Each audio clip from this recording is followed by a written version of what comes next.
Perkenalkan, nama saya Ega Edwina Sipayung dengan NIM C0C0190005. Akuntansi D3 2019. Saya akan menjelaskan konsep dasar akuntansi pajak. Pengertian akuntansi dan pajak. Akuntansi merupakan suatu proses pencatatan, pengklasifikasian, pengolahan, dan penyajian suatu data yang berhubungan dengan keuangan, sehingga dengan mudah dapat dimengerti oleh pihak yang menggunakannya maupun yang melihatnya dalam suatu pengambilan keputusan. Sedangkan pajak merupakan iuran wajib yang diserahkan oleh masyarakat kepada pemerintah yang digunakan untuk pembangunan nasional dan memerlukan proses di dalam pengolahan iuran tersebut. Akuntansi dan pajak itu saling berhubungan. Akuntansi perpajakan.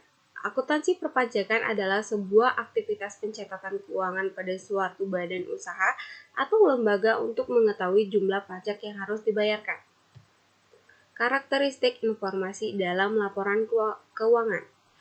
Pertama adalah relevan. Informasi harus relevan dengan kebutuhan pengguna untuk proses pengambilan keputusan. Kedua, ada ketepatan waktu atau timeliness. Menyajikan informasi akuntansi tepat waktu agar dapat menjadikan informasi yang bermanfaat dalam pengambilan keputusan. Yang ketiga, ada komparatif atau comparability. Laporan keuangan yang dapat dibandingkan harus sesuai dengan standar dan kebijakan akuntansi yang konsisten dengan apa yang diterapkan sepanjang periode akuntansi. Keempat, ada keandalan.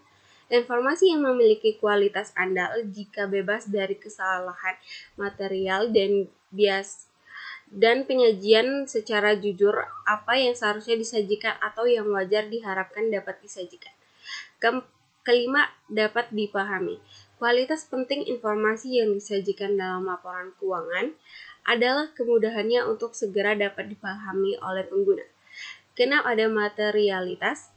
Informasi dipandang material jika kelalaian untuk mencantumkan atau kesalahan dalam mencatat informasi tersebut dapat mempengaruhi keputusan ekonomi pengguna yang diambil atas dasar laporan keuangan. Prinsip akuntansi perpajakan.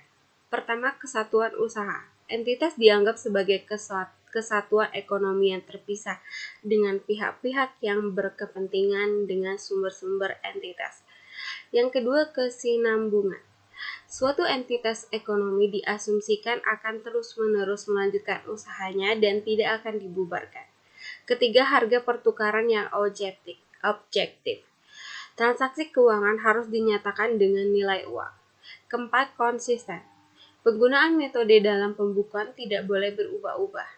Kelima, konservatif. Kemungkinan rugi atau belum direalisasi masih merupakan tafsiran.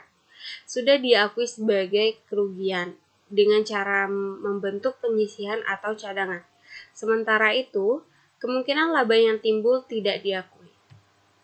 Fungsi akuntansi perpajakan. Berfungsi untuk mengetahui besaran pajak yang harus dibayar wajib pajak. Berikut fungsi lain yang tidak kalah penting. Pertama, sebagai dokumentasi perpajakan tahunan yang bisa dipakai untuk perbandingan dan mengetahui riwayat keuangan perusahaan. Kedua, sebagai laporan keuangan resmi yang bisa kita paparkan saat kita ingin mendapatkan investor atau kegiatan publikasi lainnya. Yang ketiga, sebagai bahan analisis untuk mengetahui besar pajak yang harus dibayar perusahaan atau lembaga keuangan di masa yang akan datang. Keempat, sebagai strategi menganalisa pajak dan perencanaannya di masa yang akan datang. Peran akuntansi perpajakan dalam perusahaan. Pertama, membuat perancangan dan strategi perpajakan dalam artian positif.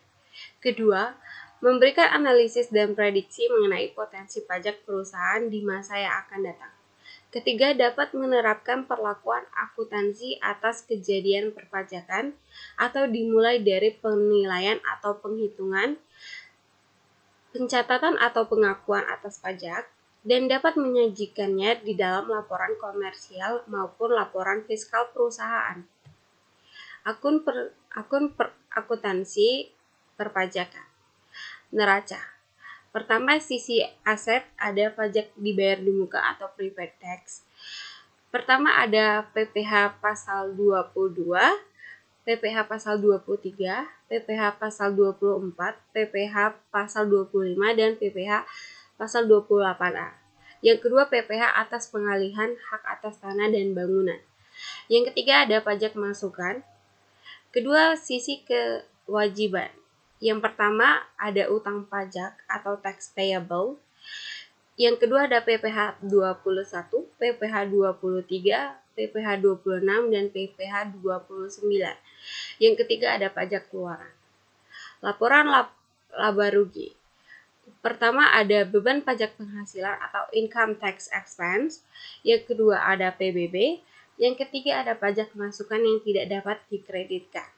Yang keempat, biaya materai yang dicatat sebagai beban operasional.